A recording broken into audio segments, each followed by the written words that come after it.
Baada ya kufanya mwasilisho wakiwa chuoni, wanafunzi hao mwaka wa kwanza walijawa na hisia mseto wakinadia kwamba ilikuwa ni mara yao ya kwanza. About the presentation, it was just okay. The multitude was large, but from the experience that I've gotten from my previous presentations on Shambashipa and the Agricultural Society of Kenya, I got the confidence to do my presentation, so it was not that hectic. But there's some fear because it's after a long period. Yeah.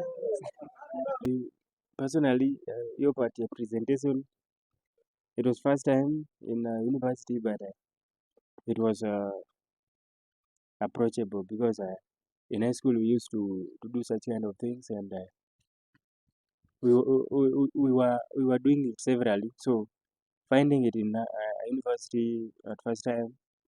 Hofu ilikuwa changamoto mojawapo, lakini waliweza kufua dafu. Nervous.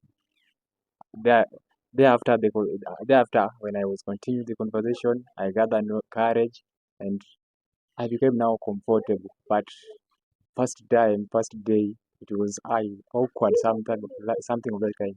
It was awkward. It was sikuwa. Kila mmoja anakiri kuwa alijitahidi kadri ya uwezo wake. I felt a bit nervous kidogo.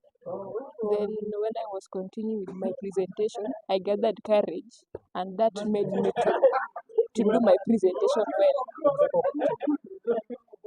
No, I was just okay.